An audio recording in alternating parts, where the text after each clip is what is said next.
Okey-doke. All right.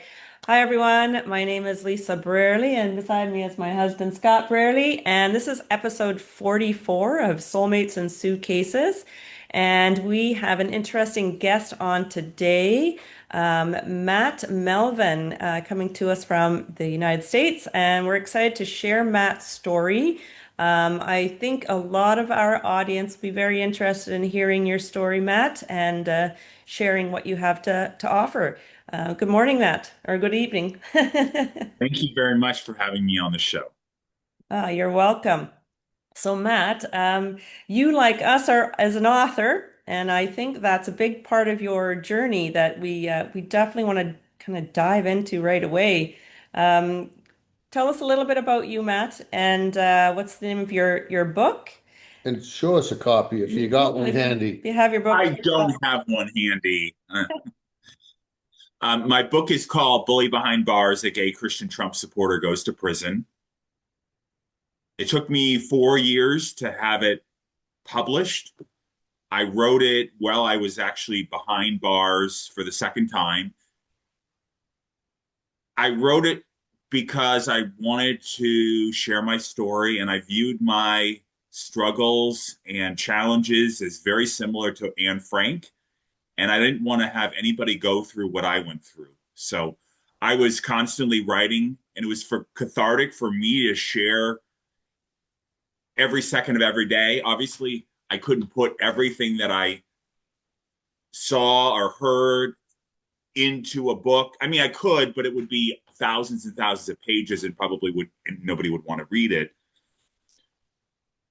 But I tried to highlight what I thought was most important. mm. Your reference to Anne Frank, can you just explain a little bit more about what you're meaning with that, and maybe and for those people in our audience who don't know anything about Anne Frank, maybe just to tell a little more of what you're referring to as the connection. Anne Frank wrote during the Holocaust. She was going to get killed by Adolf Hitler, and she was in hiding, and she was writing her story. And I probably wouldn't have gotten killed. The guards knew that I was writing. Inmates knew I was writing. I was putting a huge target on my back because there's an old saying in jail, snitches get stitches. And in a way, I was telling on them indirectly later on. Yeah. With that, did you actually receive some of that sort of uncertainty after you got out of jail then? If you felt like you were snitching by writing your book? I identify people in high level positions because I wanted to expose the corruptness in the state of Vermont, that it's not just Chicago or these big cities where this power play goes on. It can happen in a small state like Vermont with only 600,000 people.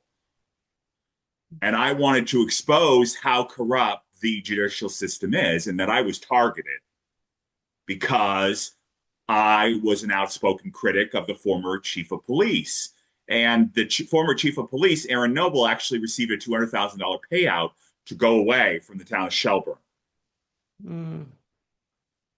So is the bottom line fear? I am not, fear is not anything that I think about. I am fearless. I In think regards to the anybody, system, in regards to the system, Matt, that's what I'm asking. So the payout of the officer, for example, they didn't want to get seen, known, put it under the rug, right, which is how a lot of places work. work. Yeah, Yeah. correct. I think I'm correct, but we're from Canada, so the system is quite different. In the States, some of the institutions are owned privately, are they not? Or are they all state owned? Mm, I believe they are some that are private.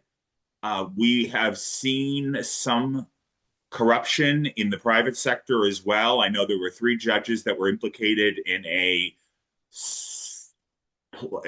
prison, a juvenile detention in Pennsylvania, where multiple judges were involved, and the judges would constantly be sending children to this institution, and a certain judge would get all the juvenile cases and sentence each juvenile to this facility, and it was uncovered that a lot of corruption was going on. But this is not just a single isolated event. This goes No, on nationwide.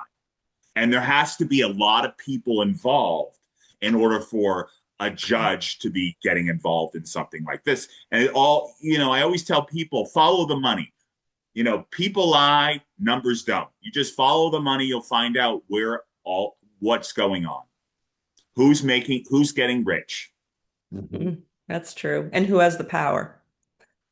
Right. Yeah. And so in writing your book, telling your story, what is your hope, your long-term hope or dream or mission with telling your story and sharing your story in regards to the judicial system or My mission would be to get reform in the judicial system. That is a lofty goal. It's sort of like for me to say I want to go see Pluto.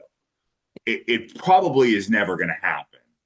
I think the more tangible outcome would be to educate people on what the ramifications of breaking the law are, okay, and yeah. the danger that if you're put in a prison, the type of people that are there.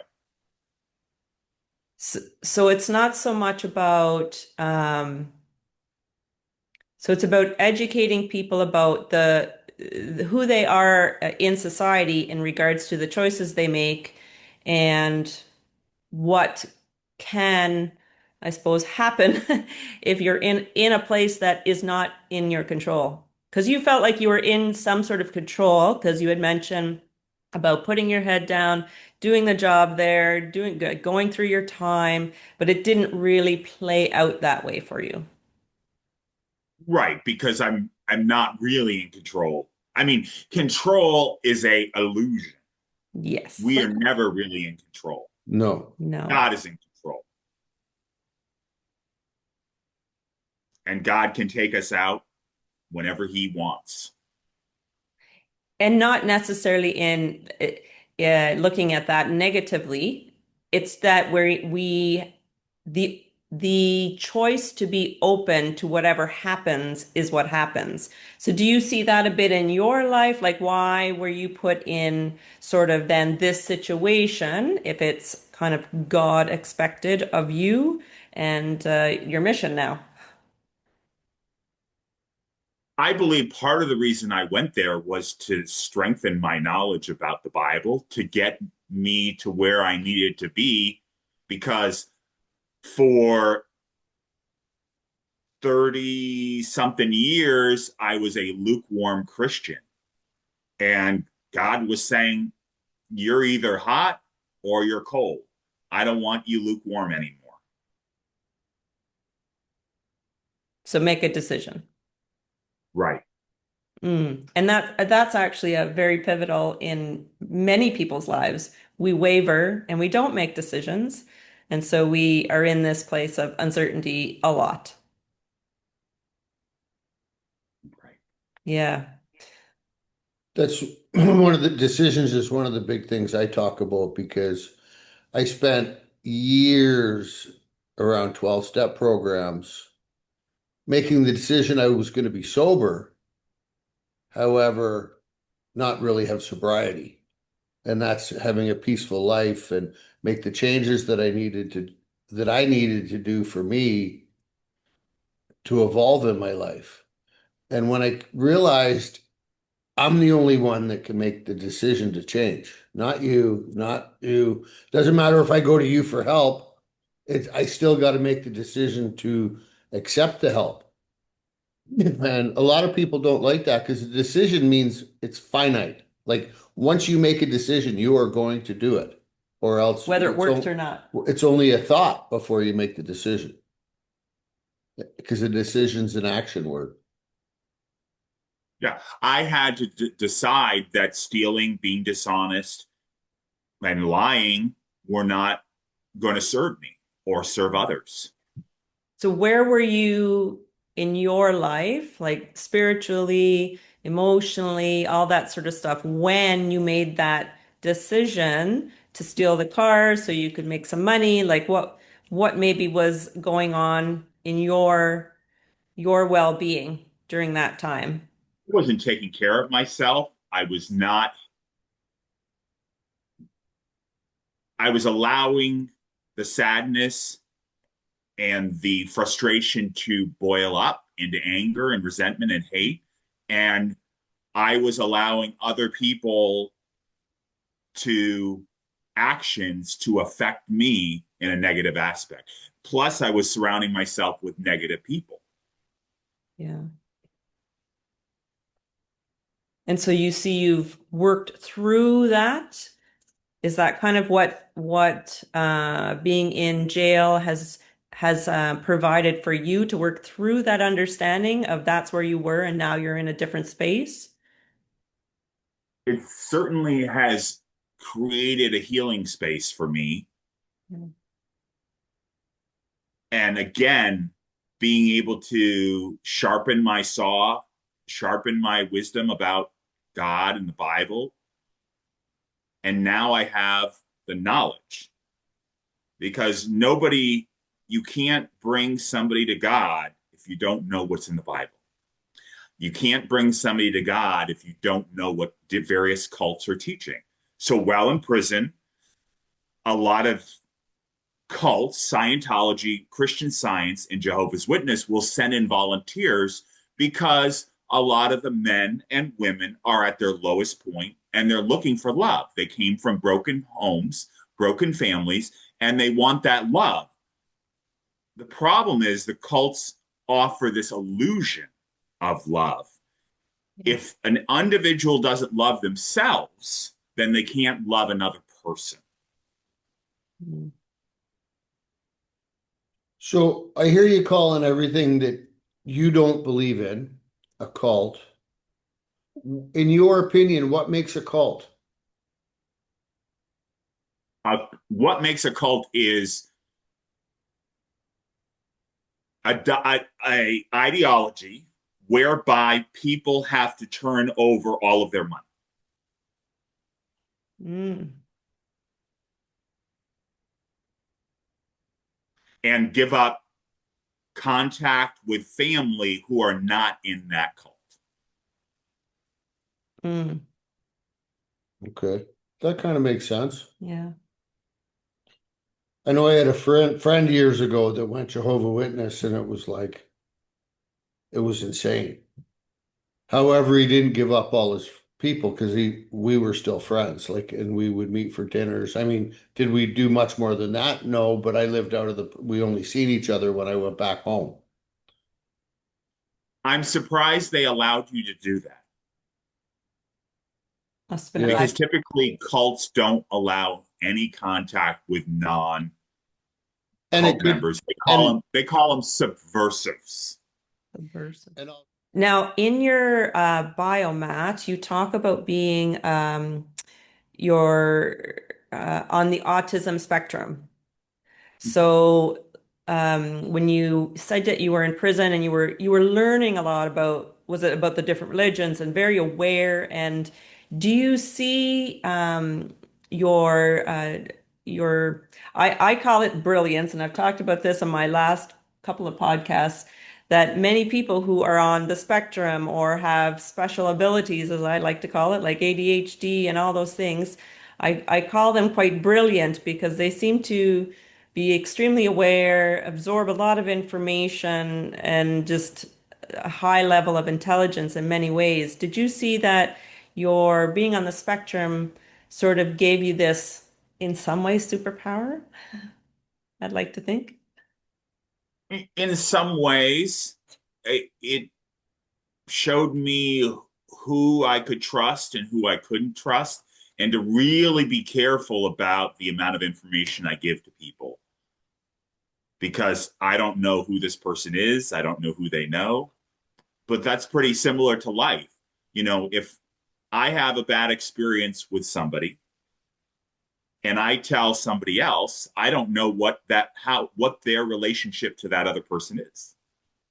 Mm-hmm. Mm-hmm. So for all I know, they're best friends.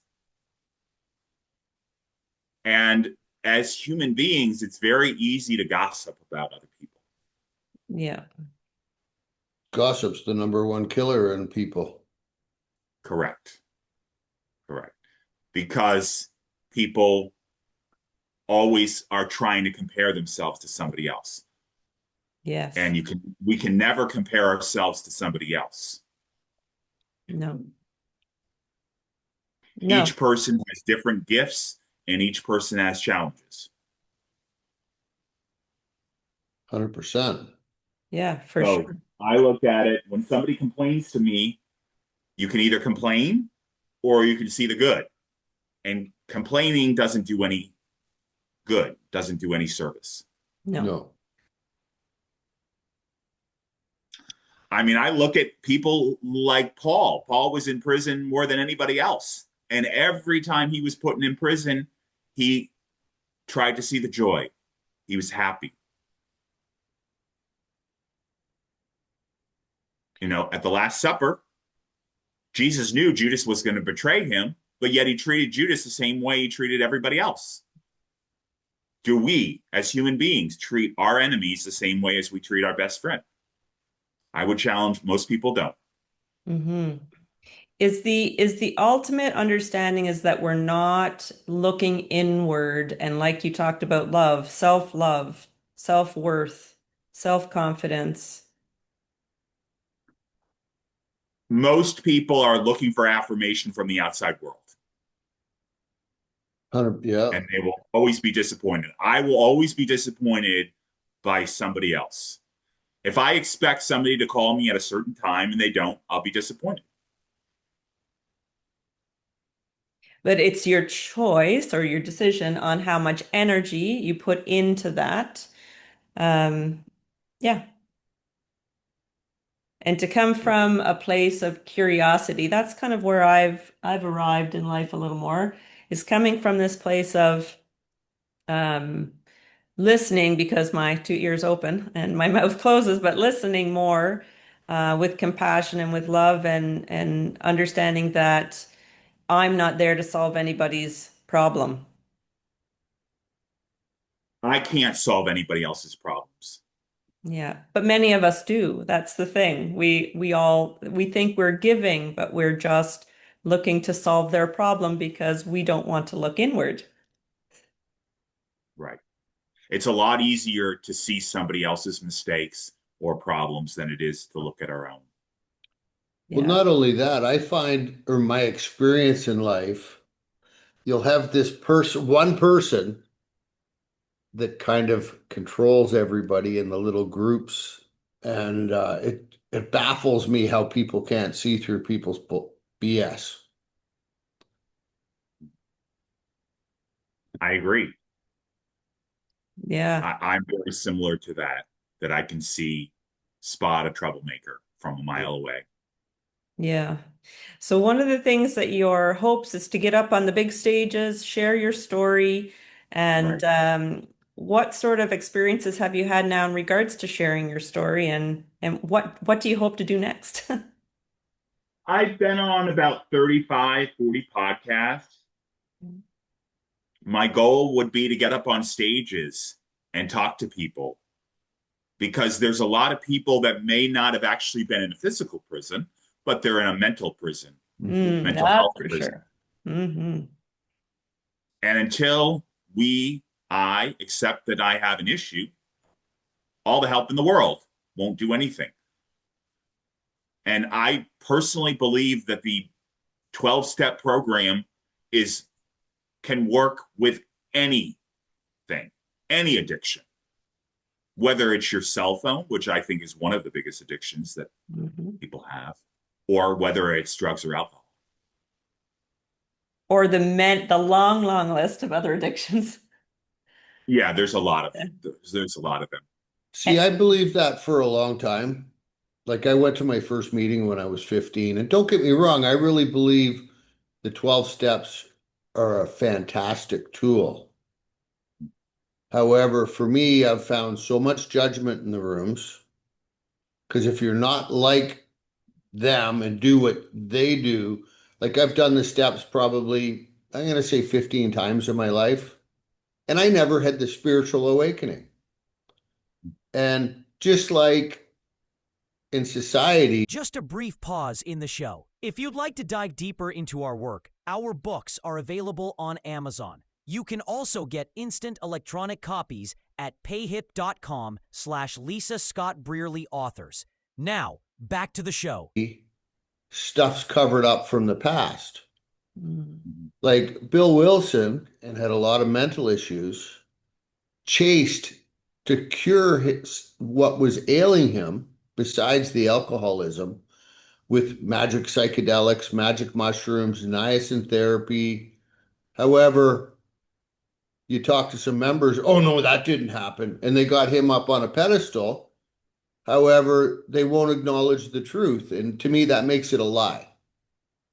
And Absolutely. Right. uh, I'm a person that had to go to the psychedelic route. And there is an article that talks to Bill Wilson that he got a whole bunch of people like me, and I can't remember the figure that was in this article. However, to take psychedelics and it really helped people.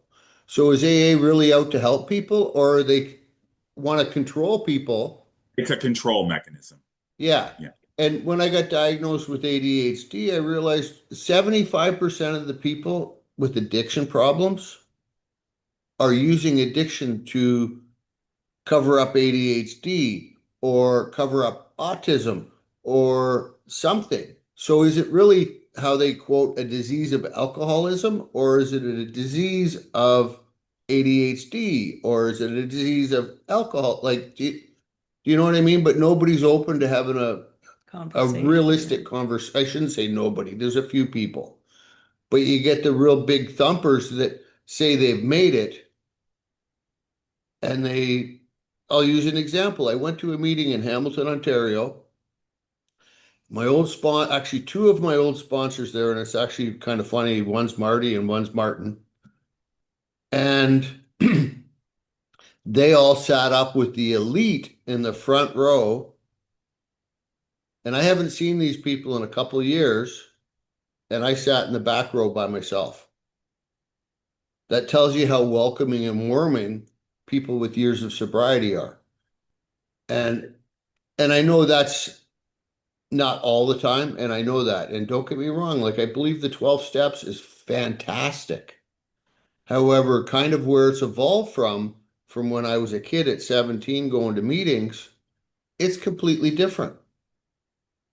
Like somebody with 30 years, have some humility. It's like it's not about your 30 years.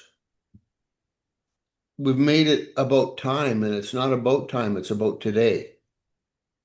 And people, I remember when I was going in and out a lot, people would go, well, get some clean time or get some sobriety time. And I'm like, I've had that. And today I got quite a bit. Like I got a few decades. And it took 20 years to get 20 years, or it took 40 years to get 20 years though. And a lot of that was because nobody encouraged me to really dig deep and go outside for help. It's the 12 steps will work. And I know I've kind of went on a little bit of a rant, but yeah, and don't get me wrong, if you got a drug or an alcohol problem, go do the 12 steps Mhm. because there's a good percentage of people that they get a good spiritual awakening doing the 12 steps, but there's also a good percentage of people that struggle and then they die. What happens to those people? That's the people I'm talking to when I talk about this stuff. Yeah, So yeah. so your hope, Matt, with kind of sharing your story on stages and people reading your book, what is kind of your ultimate like who are you hoping to reach? What sort of situation are they in currently, you think? teens that are engaging in small level crimes, marijuana use, for example, small petty crimes, similar to my situation. I didn't just steal a car out of the blue. I had broken the law and had accelerated and gotten away with it. And it all goes back to that impulsivity, which is the shadow of Mm. autism and Asperger's. And no amount of medication is going to solve that, because the problem with medication is that there's always side effects. Mm. And whenever you put somebody on medication, you're making them into somebody that they're really not. You're Hmm. subduing that person's personality. Yeah.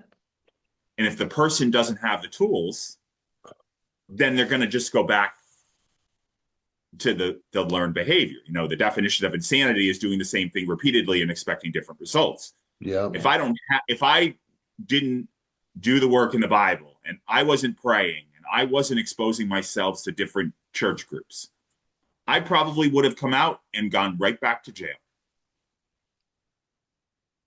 Because jail is not about rehabilitation. It is complete punishment. There is absolutely no rehabilitation in the criminal justice system in the US.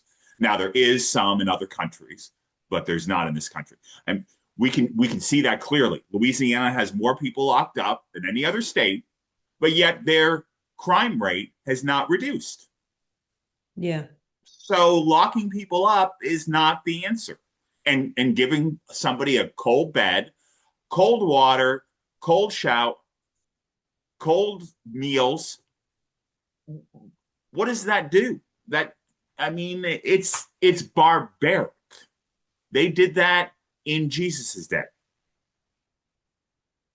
So what is that answer? What is the way? Rehabilitation, teaching people a different way of doing things, giving people love. Mm. As I mentioned earlier, a lot of people that go to jail and not have that love. Yeah. Also, when you get out of jail, you have a record. And when you have a criminal record, it prevents you from finding a job, finding housing, owning a Travel. gun, serving on a jury, going through the short line at the airport, and adopting a child, among other things. I'm just highlighting the 6 or 7 things that I can think of off the top of my head. And so if a person can't find a job and they can't pay their bills, they're going to steal, they're going to sell drugs, and we haven't solved the problem. So giving somebody a death sentence with a criminal record is not the answer. Now, I can see it for violent offenders and sex offenders, no question.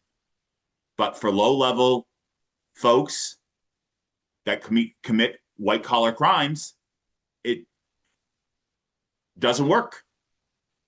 It never has worked. Not to mention the fact that at least 5% of the people in jail, maybe more, are in there for not doing anything wrong. They were at the wrong place at the wrong time, and they had a public defender because they couldn't afford a paid attorney, and they got the raw end of the stick. And let's face it, the grand jury will indict a ham sandwich. In the federal system, the conviction rate is 96%. And from just in speaking to people that have served on grand juries, some of the things I've heard from people that have served on grand juries, such as, hurry up, let's find this guy guilty, I got to go back to work. Hurry up, find this guy guilty, I got to go to the sports game. The burden for a defendant, the mountain to climb, is astronomical, because most people who serve on a jury believe that the person who is sitting at the defense table wouldn't be there if they didn't do anything wrong. Period. Is there a statistic of, how am I going to word this? Public defender versus having a lawyer? I don't know that number. That would be interesting to know. My guess would, and this would be judgment, would be 70% public, 30% private. Yeah, That I would be my would guess. Yeah, I would guess it's pretty high too for public Because the health. other thing you have to understand is that the rich and elite don't get charged with anything. They just No.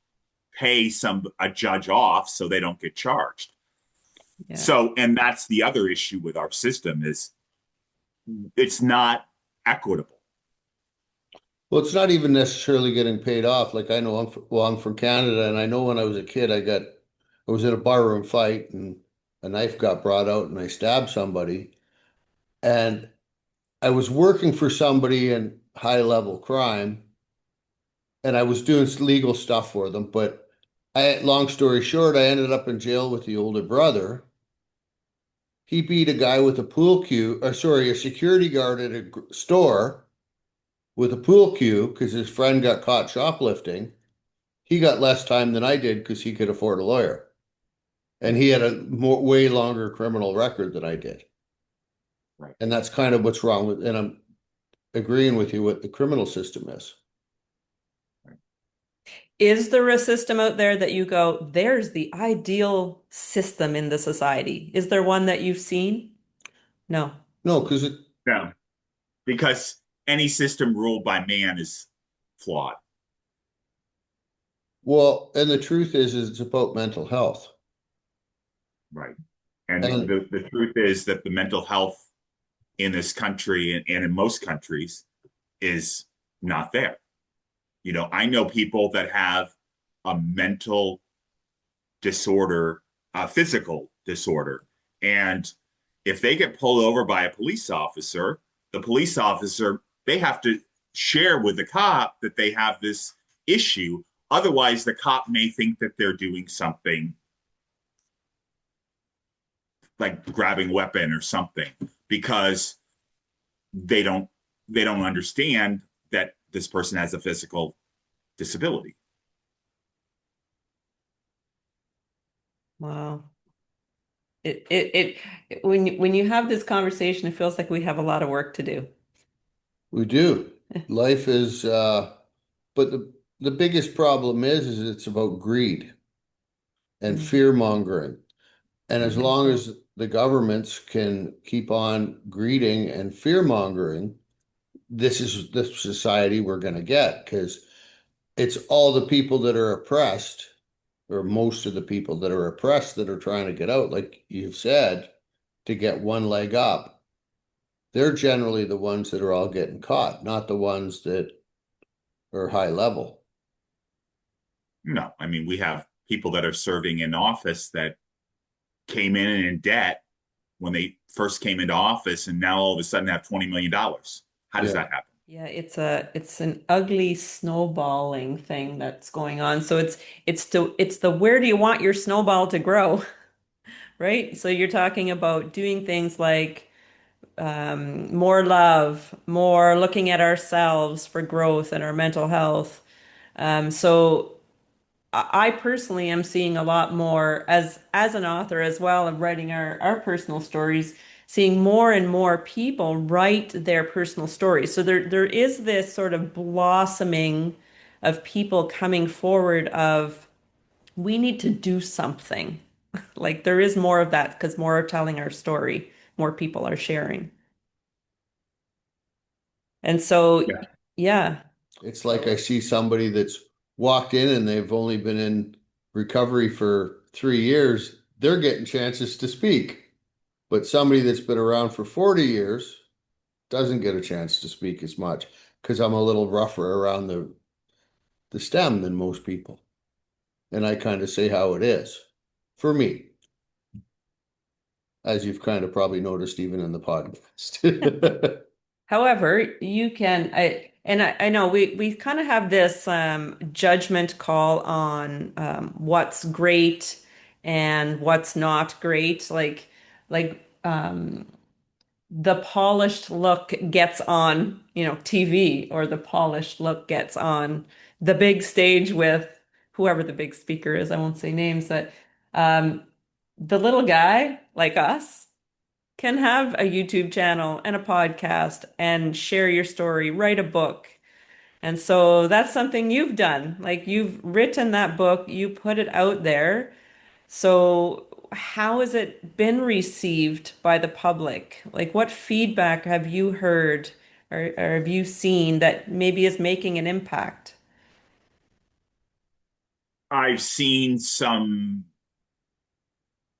good praise from some podcasters. I've seen some good evaluations, but I've also seen some wicked people saying, pretty nasty things like, how can you be a gay Christian? I've never heard of that.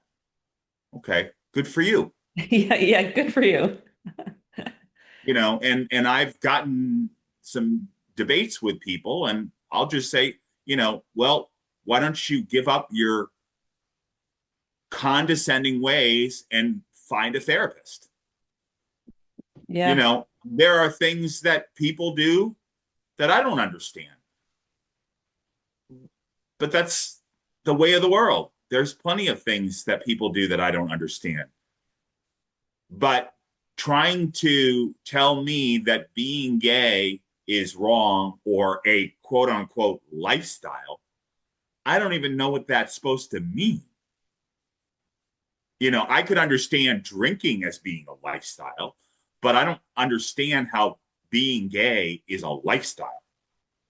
No. But there are Christians out there that believe that being gay is a choice. And in a way it is. I mean, I do have a choice. I could Yeah. marry a woman, and I have friends that are married to women that are gay and are living a lie. So why would anybody want to live a lie just to appease whoever's around them? And I was on an interview a couple of weeks ago where um, the podcaster told me that while he was with a girlfriend and sleeping around, his so-called Christian friends wouldn't want to be friends with him. But now that he's married, he's back in the game again. That lie is going to eat you up and kill you. So you're right. You Well, need to live who you are and don't live a lie. well, it's Yeah, I know live for authentically. I know that's the Speak big your word. truth. Yeah. I Right. know for me. And Oh. and stop caring about what other people think of you. What other people think of me is none of my business. The Yeah. only person I care about is the guy upstairs. Yeah. Well, I know for me it was a lot about teachings when I was a kid. Like, I'll admit it, when I was younger, I was, I don't know if you'd call it homophobic, but I teased gay people and I was an abuser of gay people. Not physically, but I would tease them relentlessly. And as I got older, it's like it's none of my business. I'm not going to, if I hang out with you, I'm not going to catch and be gay because I don't believe it's a lifestyle choice. It's just who you are.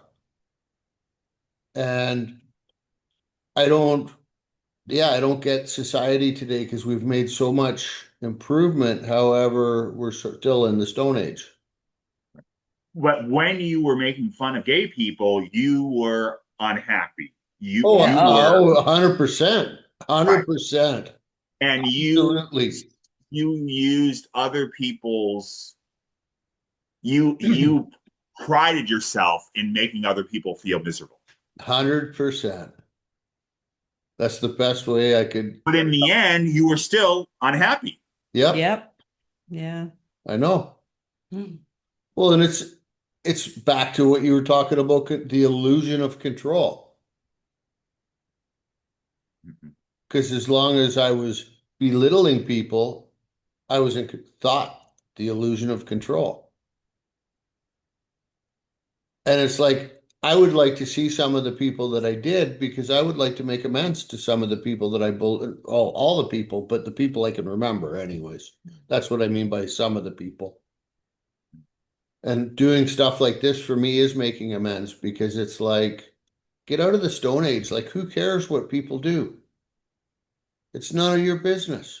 It all depends on your perspective Yeah. because just like I grew up in a family where, yeah, we went to church every Sunday, the expectations, you went to school, you took university, you got a job, but you worked for the next 40 years till you retire or whatever.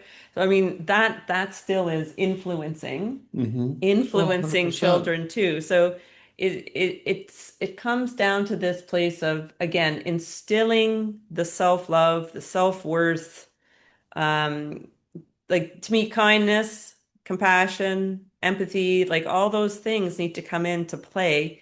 And just like our own story, like I don't know, I only somewhat arrived at my own life in my like late 40s, like early 50s. It's like everybody needs to go on their own journey, right? And everybody has their own journey. And Yeah, a lot of people want to ride on somebody else's journey. Mm-hmm. it's true. It's true. We take the pieces of what we experience, what we see to our own life, to what works for us, and throw the rest away. Just like AA, you Yeah. took what you needed, and however there was more that you needed to do, maybe not more for someone else in that situation. But yeah, and I think there's lots of evolving more than ever going on right now, which is extremely amazing, Well, fascinating. there's a few people that talk about it, and you'll probably agree because you've had a catastrophic event in your life, and you probably had a few, but it took a big bomb for life to change. And that's what they talk about. Like, I think it's in what's that movie we watched on Netflix? Is it Finding Finding Joe. Joe on Netflix? You might really enjoy this. It's a movie on Netflix. It's only a short little thing, No, a but YouTube. YouTube, Mm. Finding Joe. And I believe it's him that talks about there needs to be an epic explosion in your life to get true change. Mhm. And I know for me, mine was at the point where I didn't want to live anymore. I had already tried to take my life a few times, so I knew that was futile. So I wasn't in the suicidal mode. A lot of people thought I was in the suicidal mode.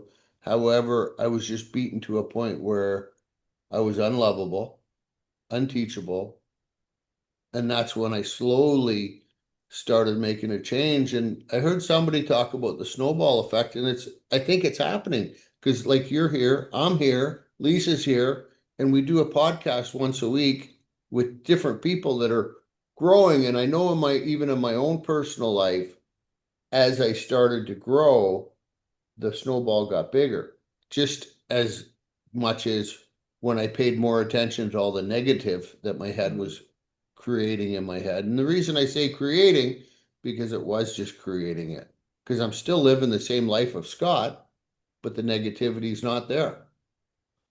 And a lot of it's because I took care of mental health and the trauma that came along with it.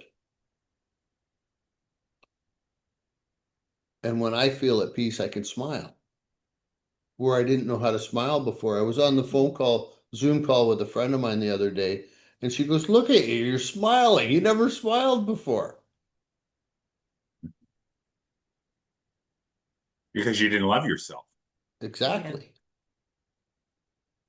I kind of think that word's hokey, but because I still think I only like myself, but I don't know. I'm It's a happy with journey. I'm Yeah. happy with myself today. I know You're that. at way more Yeah. peace with yourself. Yeah.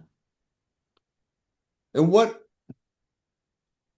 in prison, what was the kind of event that made you realize you needed to change, or was it before you got sentenced to prison that made that you knew you needed to change and go in a different direction? It was the August 2015 near death experience driving on 495, where I was almost killed by an out of control driver. That was the moment that knew I needed to change. Wow. And I believe that, but by the grace of God, I'm here today and God was protecting me. And I've seen that in other instances. But that was when I chose to stop putting Jesus in the passenger seat and start letting Jesus take the wheel. Because when I'm making decisions without including God, without praying, without consulting the Holy Spirit, it's always wrong. It's always in the flesh. It's always, what can I get out of this person? The me factor is really high. When I'm including God and at praying about it, I'm getting out of self and looking at the other person and putting myself in another person's shoes, which is empathy. Mm. And not trying to benefit off of the situation. Yeah. My experience with a lot of people that believe in Jesus, because I don't. I don't really believe in any entity. I believe in the universe, and I believe in putting out the to the world and the universe where I would like my life to go. Now, do I have any control over where my life goes? A little bit, but not really.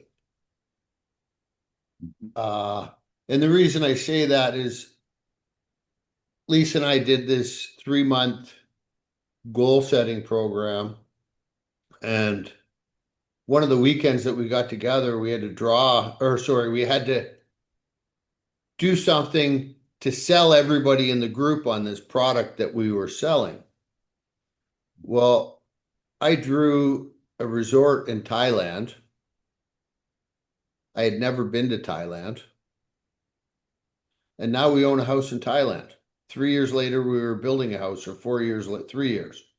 Now, I had no plan in that whatsoever. And that's me projecting it out in the universe. And it's kind of even going a little bit deeper. I'm in Canada going, I want to buy one more house. I don't know how I'm going to do it. And then I didn't think I did it. And it's only been recently that I realized I did it, because my brain was saying that it had to be in Canada. Well, we bought another house. We're in Thailand. And it's not that we're rich. We're actually quite poor. Rich But in many ways. we're rich in many ways. Like, I am filthy rich, because, and not financial. We just trust in the flow. Right. However, Well, my where I was experience, going with this, my experience, when you tell somebody you don't believe in Jesus, it's judgment. Kind of like in AA, when you tell people you don't believe in God, it's judgment. And to me, if you were a true believer of Jesus, why would there be judgment involved? there's no judgment for me. Oh, I didn't. Oh, I Yeah. don't believe there is from you, because I can tell that you're. Yeah, I'm just saying what my experience is. And Well, the church has been known to have a lot of judgment, yeah, especially against gay people. Um, but there's lots of things that people do, and it's clearly in the Bible, but they don't want to talk about it. yeah, I feel like most of the churches, there are certain talking points that they want to talk about, no, and everything else they don't talk about. They never talk about how many wives David had. They never talk about that, but they're quick to talk about homosexuality. Why? Because that's a talking point. That's something that the parishioners pay, the board members pay for them to talk about. That's the other thing that you will always notice with every cult. Every cult will always condemn homosexuality. Hmm. And what's the bottom line for that? I think it's control. It's being able to have, manipulate people into living a certain type of life. One of my good friends, he's an executive. He's very high up in Oracle. They're in payroll company. And he told me he would never bring a man to a big executive dinner. He wouldn't feel comfortable doing that. So what does he do? He brings an attractive woman with him. Wow. And it's just really sad that that's the state of our country, despite all of the challenges, struggles I thought we would have been. And I feel like in a lot of ways, we're still back in the 60s and 70s. Because let's face it, we live in a country where somebody like, oh, Robert De Niro, 83 years old, marries a 20-year-old woman and has a child. I'm sorry. You're going to be dead in 20 years. Why would you be bringing in a child into this world? I have a hard time with that sometimes too. Yeah. I mean, love is love. That's also comes into play as well. And if love has been found and love is felt and love is given, just like anybody's life, they can die tomorrow and you've only had one day with your dad or whatever that case may be. But isn't you judging Robert De Niro? Isn't that like somebody judging a gay person? I don't think so because But why? this, well, it may be, but is this person, does he actually love this person or is he paying this person off? So that's where I'm getting to. Of course. And then it's our, I don't know the full story. yeah. Then it's our job though to step back and go, it's not my energy. It's not my business. Yeah. But what I'm saying is that type of relationship is okay. Maybe it's not a relationship because I'm in Thailand and I had all sorts of judgment on the old men that are with younger women. There's a lot of that here, yeah. There's tons and tons. And however, what they're doing is they make a contract with the young woman because they're old enough that they need to get looked after. So they make a contract with the younger woman that you get everything when I pass away. That way the young girl's elevating herself and she's only got to look after somebody for 15-ish years. And then she's going to be filthy rich after the event. Or not rich, but looked after for the rest of her life. Like I know one friend, he was talking and he goes flat out, he goes, the next girl I marry in Thailand is going to be set for life because he's on a military pension in the States and she will get willed the military pension. And he'll get looked after when he's older and can't look after himself. And is that better than going into a nursing home? Because a nursing home is kind of like prison. In some ways, depends where you are. So that just puts in, because another thing I listened to and it actually changed my life a lot. Final pause. If you've got a message on your heart and want to be our guest, don't be shy. We'd love to hear from you. Visit forwardwalkingchoices.com, scroll to the Soulmates and Suitcases podcast section, and click Apply Here. Now back to the show. There's a book called, oh my God, the one that's about the stories. Untethered Soul? Untethered Soul from Michael Singer, and he talks about all the stories we tell ourselves. We tell ourselves gays aren't good. Well, did you even have a conversation? Yeah, did you have a conversation? Black people aren't good. Where did that come from? Do you know what, like, so it's all stories that keep getting told generation after generation after generation, and it's our duty really to start smashing those stories. Right. Well, and that was what this podcaster was trying to tell me, was that, having a gay quote unquote lifestyles is a generational curse. It's not a generational curse. Actually, this individual's projections or anger or hostility is a generational curse. Where did that anger, where did that hostility towards another group of people come from? Mm-hmm. And so is your platform to try to convert people? What is your end goal? Our end goal? No. I'm saying for this person. I and know, that's goal. why I was just correcting that or Asking, Right. asking, confirming. confirming. That's the word. And it's horrific what we've done to people. Like, I can't imagine what you went through and the people in the 60s, what they went through. Mhm. Like, it was acceptable to in the 60s or the 50s to really beat somebody that was different. And that's horrific. And today I know still in some states, because I've kind of heard rumors, and it's only rumors, that different ethnic groups get treated different. And I mean, an ethnic group is like gay people is an ethnic group in a Right. roundabout way. And It's it's like, different.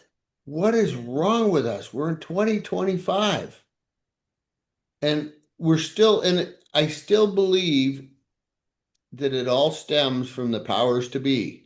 They want to keep us blaming you because you're gay, blaming them because they're still black. And because as long as we're all focused on you being gay and them being black and they can't have abortions, and what's the government doing? Whatever they It's want. all victim playing. Yeah, but Yes. If it's I stay in victim mode, Yes. then I can't serve anybody. Yes. 100%. 100%. Yeah. And I can relate to this. My mother is the queen bee of playing victim about everything in life. You guys know each other? We got the same mom. Uh, Sorry. And it's always somebody else's fault. Yeah. That is the way she lives her life day in and day out. And when you live that life, you can't get help. No. yeah, and it's okay, so it's that's the priority is awareness. So you like that's what you realized when you were writing your book. It's like this a big awareness.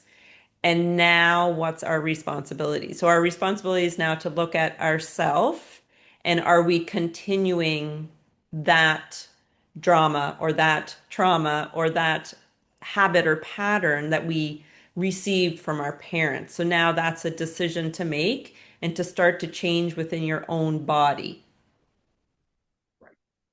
And so do you kind of see that, and we're kind of getting at the end here, but do you see some of your upbringing, the part that you've did that stealing the car, ended up in jail, like all of this is weaved as part of yourself, and then that's what you had to look at. That's kind of your journey. So from your parents through to you, what you did, your current day. I see it as the drama triangle. So that's victim, villain, hero. Yeah. And my parents are very good at playing. My dad is the hero, my mother's the victim, and I'm the villain. And it really never changes. You know, my father might be the victim and my mother might be the hero, but I'm always usually the villain.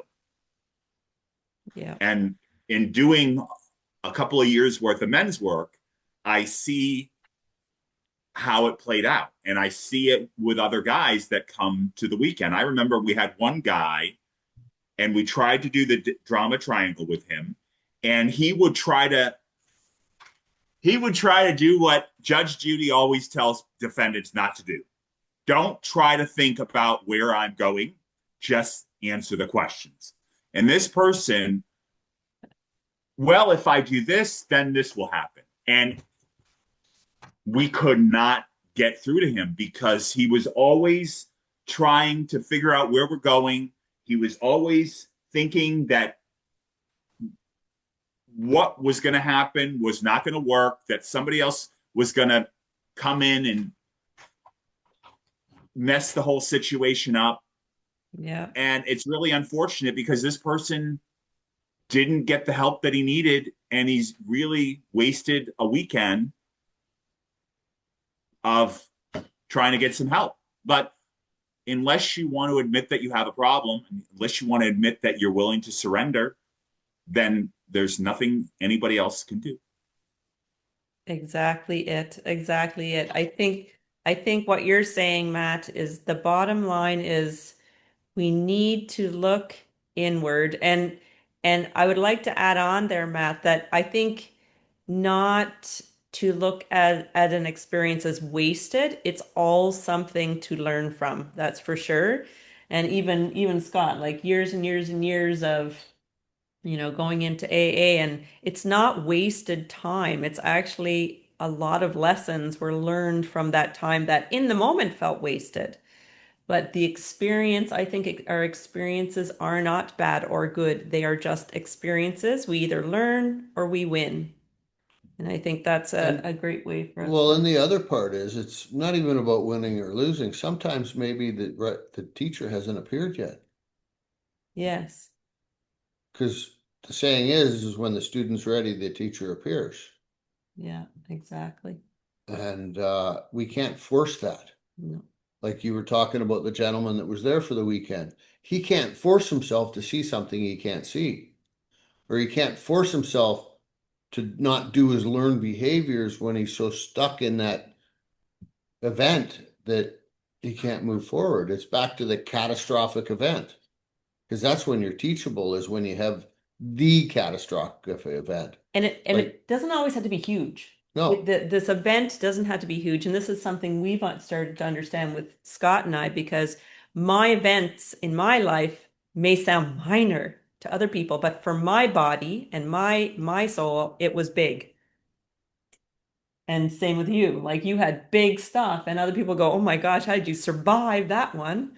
And even I look, it's like you feel like you want to compare, but it's all an individual how we look at our own personal catastrophic or yeah. crisis.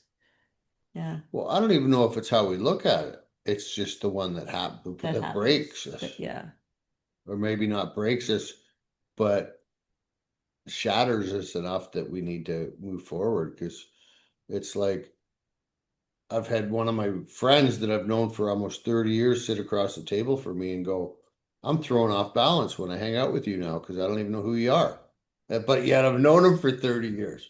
but that's because you've elevated Yeah. in some way. But It's Yeah. But anyway, so Matt, like this has been an amazing conversation, absolutely incredible, and I'm looking forward to hearing the stages you get to share your story on and sort of bring that light. And are you hoping more with you spoke about a men's weekend. Are you hoping more to actually work with men or just get your story out to the public? Yeah, I mean, I think there's a lot of work to do with men. I know that there's a lot of men's groups that are more geared towards married men with kids. I would like to start having single men because married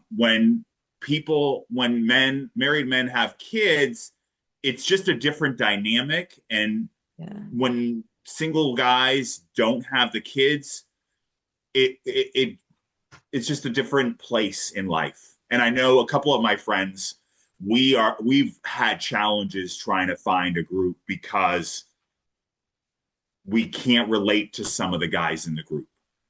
Mm, I see. Yeah. So kind of exploring that maybe that part of society that hasn't been supported, like you're talking about the single men. Yes. Yeah. Very good. Awesome. So, Matt, where can people connect with you, your website, get your book, and maybe if you want to get on that stage? My book is available on Amazon. My website is bulliedbehindbars.com. You can email me at bulliedbehindbars@gmail.com. My Instagram is Bullied Behind Bars, X Bars Bullied, and Facebook, Matthew.Melvin.5621. Please reach out. Let me know what's going on, and I'm happy to help. I'm happy to come on stages and talk. Thank you very much. In our Thai style that we do all the time at the end of our podcast, we say kapun ka. Capoon crap. And it means thank you. We appreciate your time and your story and experience. This has been amazing. Thank you so much. Thank you. Want to get our books fast and at the best price?